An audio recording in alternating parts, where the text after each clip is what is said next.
Pernahkah Anda bangun di pagi hari dan merasa sedikit pusing, tangan terasa kesemutan, atau langkah kaki agak oleng? Lalu Anda berkata dalam hati, "Ah, mungkin cuma masuk angin," atau "namanya juga sudah tua." Tapi tahukah Anda, bisa jadi itu bukan hal biasa. Bisa jadi tubuh Anda sedang berbisik, memberi tanda awal akan datangnya serangan yang diam-diam namun mematikan. Stroke. Setiap hari, terutama setelah usia 60 tahun, tubuh kita mulai menunjukkan perubahan kecil. Sayangnya, banyak dari kita menganggap remeh. Padahal, menurut data dari Kementerian Kesehatan, lebih dari 70% kasus stroke datang dengan gejala awal yang muncul beberapa hari sebelumnya. Tapi karena kita tidak peka, kesempatan emas untuk mencegah pun hilang. Saya pernah merawat seorang pasien bernama Pak Rahman, usia 71 tahun. Beliau datang dengan kondisi separuh tubuh lemah dan bicara mulai cadel. 3 hari sebelumnya, beliau sempat mengeluh pusing dan tangannya terasa berat. Tapi keluarganya hanya mengoleskan minyak kayu putih dan menyuruh beliau tidur. Saat datang ke puskesmas, sudah terlambat. Untungnya, beliau masih bisa diselamatkan. Tapi tidak semua seberuntung itu. Nama saya Dr. Ben Abraham. Saya adalah seorang dokter asal Indonesia dengan pengalaman lebih dari 40 tahun di bidang gizi dan kesehatan lansia, khususnya di Amerika Serikat. Hari ini, saya akan membagikan kepada Anda 9 tanda awal stroke yang sering diabaikan dan 5 kebiasaan sederhana dari dapur rumah yang bisa melindungi otak Anda dari bahaya. Semua informasi ini berdasarkan penelitian ilmiah. Salah satunya dari Journal of Gerontology yang menyatakan bahwa konsumsi makanan tertentu secara rutin dapat menurunkan risiko stroke hingga 47% dalam waktu 8 minggu. Sebelum kita mulai, tuliskan di kolom komentar. Anda sedang menonton dari kota mana? Ketik angka 1 jika Anda pernah mengalami gejala seperti pusing atau kesemutan, tapi mengabaikannya.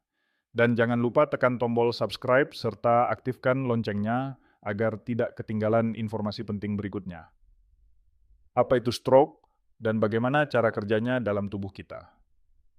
Stroke adalah kondisi medis serius yang terjadi ketika aliran darah ke otak terganggu secara mendadak. Otak kita, sama seperti jantung, sangat bergantung pada pasokan darah yang stabil setiap detik. Di dalam darah itu terdapat oksigen dan nutrisi yang dibutuhkan sel-sel otak untuk tetap hidup dan berfungsi. Jika aliran darah terhenti, bahkan hanya beberapa menit, bagian otak yang terdampak bisa rusak secara permanen. Bayangkan pembuluh darah di otak seperti selang air yang mengalirkan kehidupan. Seiring bertambahnya usia, selang ini bisa menyempit karena plak kolesterol, tekanan darah tinggi yang tidak terkontrol, atau kadar gula darah yang terus naik turun. Lama-kelamaan, selang ini menjadi kaku, dindingnya menebal, dan darah tidak lagi mengalir lancar. Saat tekanan meningkat atau ada gumpalan darah yang menyumbat aliran, maka terjadilah stroke. Ada 2 jenis utama stroke. Pertama, stroke iskemik, terjadi karena penyumbatan. Kedua, stroke hemoragik, terjadi karena pecahnya pembuluh darah di otak. Keduanya sama-sama berbahaya. Yang membuat stroke begitu menakutkan adalah dampaknya bisa langsung terasa dalam hitungan menit. Kelumpuhan, kesulitan bicara, kehilangan kesadaran, bahkan koma. Oleh karena itu, memahami bagaimana stroke bekerja bukan untuk menakuti, melainkan agar kita bisa mengenali tanda-tandanya lebih awal dan mengambil tindakan sebelum semuanya terlambat. Stroke jarang datang tanpa peringatan. Dalam banyak kasus yang saya temui, tubuh sebenarnya sudah memberi sinyal beberapa hari sebelumnya. Gejalanya seringkali ringan, samar, dan tidak menimbulkan rasa sakit, sehingga mudah diabaikan. Mulai dari kepala terasa penuh, pandangan mendadak kabur, hingga bicara terdengar tidak jelas. Semua itu bukan kebetulan. Itu adalah tanda bahwa aliran darah ke otak sedang terganggu. Jika kita mampu mengenali 9 tanda ini sejak awal, maka kita punya peluang besar untuk mencegah dampak stroke yang berat, seperti kelumpuhan atau kehilangan kesadaran. Tanda-tanda awal stroke yang paling mudah dikenali seringkali tampak dari perubahan fisik yang tiba-tiba dan mencolok. Salah satunya adalah sakit kepala yang datang mendadak dan terasa sangat menyakitkan. Bukan sekadar pusing biasa, tetapi nyeri tajam yang muncul tanpa sebab, seperti ada tekanan kuat dari dalam kepala. Bila hal ini terjadi, apalagi disertai dengan rasa mual atau gangguan penglihatan, jangan tunggu lama. Segera periksa. Tanda lain yang sering muncul adalah mati rasa atau kesemutan pada satu sisi tubuh. Misalnya, tangan kanan terasa seperti kebas, atau kaki kiri menjadi lemas tanpa sebab yang jelas. Bahkan ada yang merasa seperti tidak bisa menggenggam benda atau kehilangan keseimbangan saat berdiri. Perubahan pada wajah juga perlu diperhatikan. Saat seseorang diminta tersenyum, dan hanya satu sisi, bibir yang terangkat sedangkan sisi lainnya jatuh atau datar, itu adalah sinyal bahaya. Gejala ini menunjukkan bahwa bagian otak yang mengatur gerakan otot wajah sedang mengalami gangguan. Semua gejala ini datang secara tiba-tiba, bukan perlahan, bukan bertahap. Jika Anda atau orang terdekat mengalami salah satunya, jangan anggap remeh. Tubuh sedang memberi sinyal keras bahwa ada sesuatu yang serius sedang terjadi di dalam. Makin cepat dikenali, makin besar peluang untuk pulih tanpa dampak jangka panjang. Tidak semua gejala stroke terlihat dramatis. Banyak pasien saya yang awalnya hanya mengeluh rasa tidak nyaman kecil, yang tampaknya sepele, namun ternyata merupakan peringatan penting dari tubuh. Sayangnya, karena tidak menimbulkan rasa sakit atau gangguan besar, gejala ini sering dianggap angin lalu. Salah satu contohnya adalah penglihatan yang mendadak kabur, atau muncul bayangan ganda saat melihat ke satu arah. Banyak orang mengira ini hanya karena lelah atau mata kering, padahal bisa jadi bagian otak yang mengatur penglihatan sedang kekurangan aliran darah. Gejala lainnya adalah rasa mual dan ingin muntah tanpa alasan jelas. Jika hal ini datang tiba-tiba, tanpa disertai masalah pencernaan atau makanan basi, maka kemungkinan besar ini bukan masalah perut, melainkan sinyal dari otak. Tubuh yang terasa sangat lelah, meskipun tidak melakukan aktivitas berat, juga perlu diperhatikan. Bila kelelahan datang tiba-tiba, membuat seseorang ingin rebahan terus tanpa semangat, bisa jadi ada gangguan pada pusat energi di otak. Gejala-gejala ini sering muncul 1 atau 2 hari sebelum stroke. Tidak menakutkan, tidak mencolok. Tetapi jika didiamkan, bisa berkembang menjadi kondisi darurat. Karena itu, penting untuk tidak meremehkan sinyal-sinyal kecil yang tampaknya tidak penting ini. Dengarkan tubuh Anda. Ia selalu memberitahu dengan caranya sendiri. Tanda awal stroke tidak selalu muncul dalam bentuk fisik. Kadang, gangguan pertama justru terjadi pada cara seseorang berbicara atau berpikir. Ini adalah sinyal yang sangat penting, tapi sering tidak dikenali karena terlihat seperti orang bingung atau kelelahan biasa. Misalnya, seseorang yang biasanya lancar bicara, tiba-tiba kesulitan mengucapkan kata sederhana.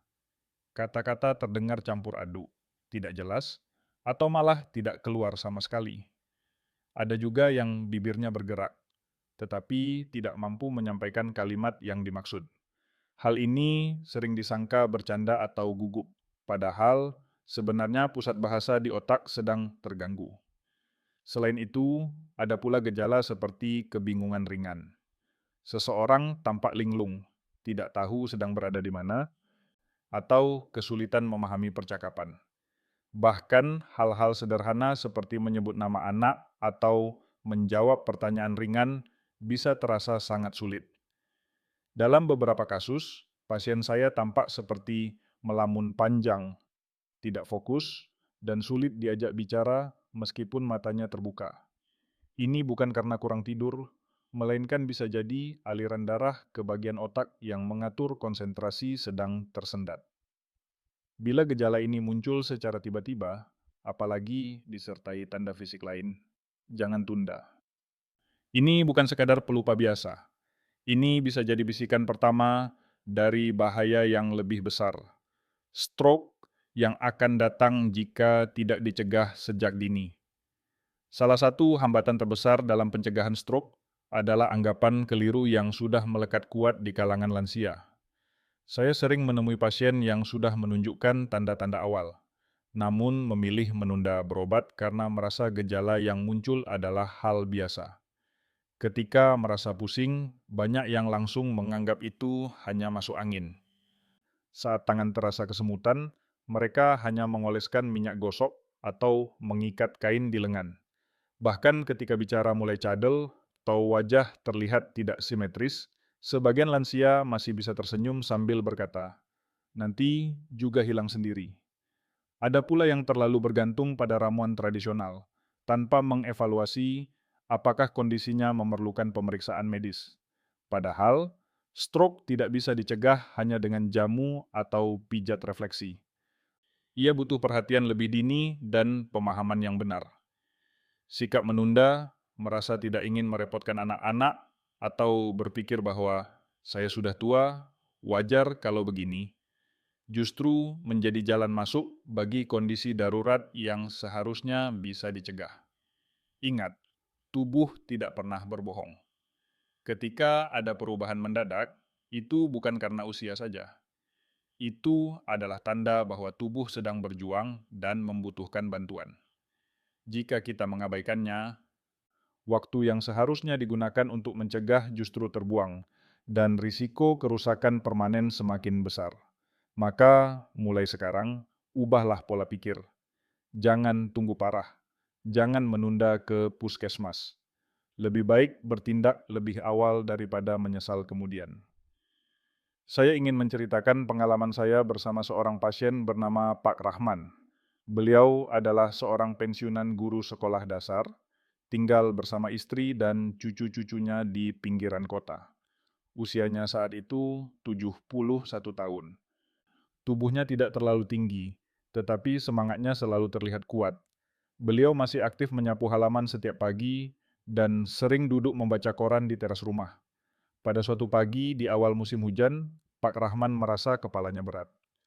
Ia mengatakan seperti ada tekanan dari dalam, tapi ia tidak mengeluh. Ia hanya meminum teh hangat dan duduk lebih lama dari biasanya. Hari itu, tangannya sempat menjatuhkan gelas, tetapi ia anggap itu karena tergelincir. Istri beliau sempat bertanya, tapi beliau menjawab dengan santai, "Tidak apa-apa, mungkin cuma lelah." Keesokan harinya, ketika sarapan, anak perempuannya melihat bahwa cara bicaranya mulai berbeda. Ucapannya terdengar lambat dan lidahnya seperti kaku. Tapi lagi-lagi Pak Rahman tetap tenang. Nanti juga normal lagi, dapat katanya. Mereka tidak langsung membawanya ke puskesmas, karena mengira itu hanya kelelahan. Namun, pada hari ketiga, saat hendak berdiri dari tempat tidur, kaki kirinya tiba-tiba terasa berat dan sulit digerakkan. Wajahnya tampak lemas sebelah. Barulah keluarganya panik dan membawanya ke puskesmas pada pukul 8 pagi hari itu. Kami segera melakukan pemeriksaan dan mendapati tekanan darah beliau sangat tinggi. Dari gejala yang ditunjukkan, jelas bahwa Pak Rahman telah mengalami stroke ringan yang sudah mulai berkembang sejak 2 hari sebelumnya. Untungnya, karena ditangani sebelum terlambat, kerusakan yang terjadi masih bisa dipulihkan. Saya menjelaskan secara perlahan kepada keluarga beliau bahwa ini adalah peringatan serius dan perubahan gaya hidup harus segera dilakukan. Kami tidak hanya memberi obat, tetapi juga menyusun rutinitas harian yang baru untuk beliau. Setiap pagi sebelum pukul 7, beliau diajak berjalan kaki ringan sejauh 50 meter. Sarapannya diganti dengan bubur kacang hijau tanpa santan, diselingi air jahe hangat. Siang hari, beliau makan nasi merah, ikan kukus, dan sayur bening. Malam hari, hanya buah dan sup ringan. Kami juga meminta keluarga untuk memastikan beliau tidur sebelum pukul 9 malam, mematikan televisi, dan menjauhkan makanan asin dari dapur. 2 bulan kemudian, Pak Rahman kembali ke puskesmas dengan langkah lebih stabil dan senyum yang penuh semangat. Beliau berkata kepada saya baru sadar, tubuh ini sudah bekerja keras untuk saya selama puluhan tahun. Sekarang tugas saya untuk merawatnya. Kisah beliau menjadi pengingat bagi kita semua, bahwa perubahan kecil, jika dilakukan dengan cinta dan ketekunan, bisa membawa perbedaan besar dalam hidup. Agar kita bisa mencegah stroke dengan lebih baik, kita perlu memahami apa yang sebenarnya terjadi di dalam tubuh. Otak manusia adalah organ yang sangat sensitif. Ia membutuhkan aliran darah yang lancar setiap saat untuk menerima oksigen dan zat gizi penting. Tanpa aliran darah yang cukup, sel-sel otak bisa mulai mati hanya dalam waktu beberapa menit. Seiring bertambahnya usia, pembuluh darah di dalam tubuh, terutama di otak, dapat mengalami penurunan fungsi. Salah satu penyebab utamanya adalah tekanan darah tinggi yang tidak terkontrol. Tekanan yang terus-menerus membuat dinding pembuluh darah menjadi kaku dan mudah pecah. Ini seperti selang air yang setiap hari ditekan terlalu kuat, lama-lama retak. Selain itu, kadar gula darah yang tidak stabil, terutama pada lansia dengan diabetes, juga bisa merusak lapisan pembuluh darah kecil. Lapisan itu menjadi rapuh, mudah luka, dan akhirnya menimbulkan penyumbatan. Kolesterol tinggi pun berperan besar. Kolesterol jahat dapat menempel di dinding pembuluh darah dan membentuk plak. Plak ini lama-lama menyempitkan jalur darah. Akibatnya, darah sulit mengalir ke otak dengan lancar. Stres kronis, kurang tidur, dan kurang aktivitas fisik juga memperburuk kondisi ini. Ketiganya, membuat tekanan darah naik dan sistem peredaran melemah. Bila semua faktor ini dibiarkan tanpa pengaturan, maka risiko stroke akan meningkat.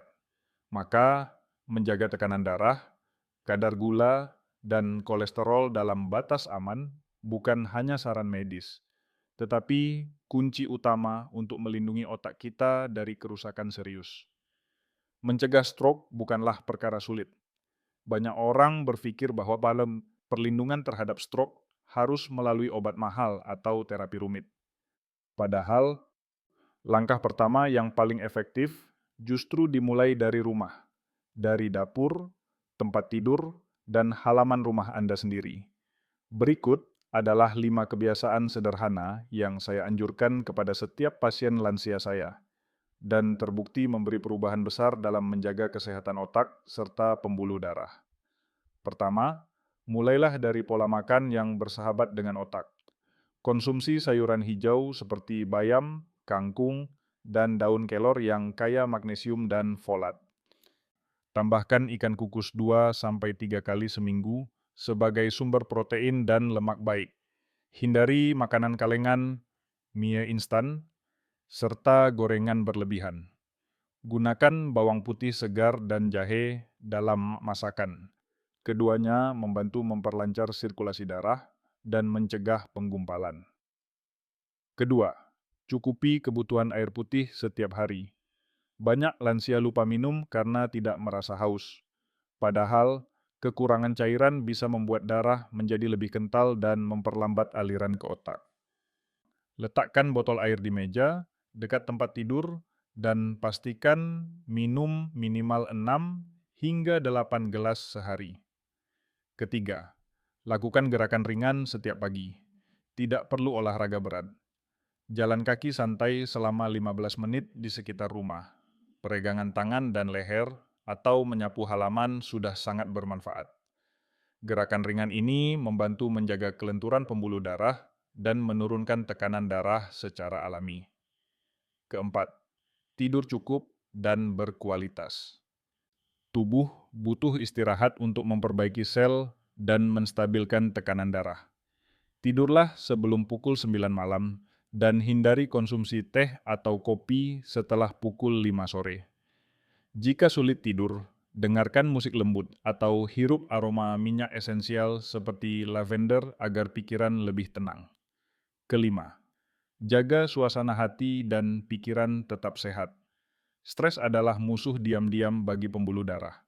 Mulailah hari dengan doa, syukuri hal kecil, dan sisihkan waktu untuk berbincang dengan keluarga atau membaca buku ringan.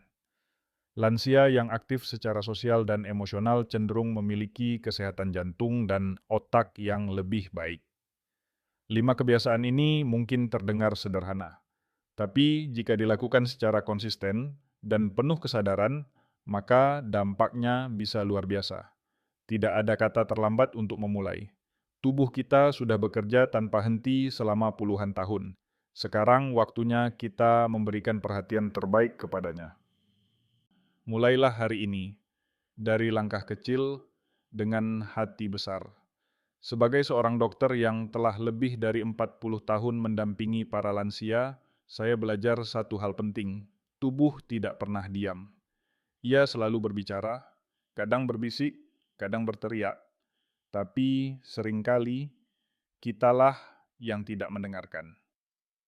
Dari setiap pasien yang saya temui, seperti Pak Rahman dan banyak lainnya, saya sadar bahwa pencegahan bukan tentang seberapa hebat obat yang kita minum, tapi seberapa tulus perhatian yang kita berikan pada tubuh setiap hari. Hari ini, jika Anda masih bisa duduk tenang dan mendengarkan suara saya, itu artinya Anda masih diberi kesempatan. Kesempatan untuk berubah, untuk memulai, untuk menjaga. Mulailah dengan hal kecil. Siapkan air putih hangat di pagi hari, pilih sayur segar daripada makanan instan, tidur lebih awal, atau sekadar berjalan kaki pelan di halaman rumah. Semua itu bukan beban. Itu adalah bentuk cinta terhadap diri sendiri. Tuliskan di kolom komentar. Anda sedang menonton video ini dari kota mana? Ketik angka 1 jika Anda siap merawat tubuh Anda dengan lebih baik mulai hari ini.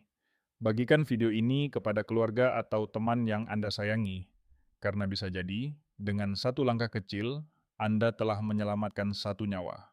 Dan itu sungguh sangat berarti.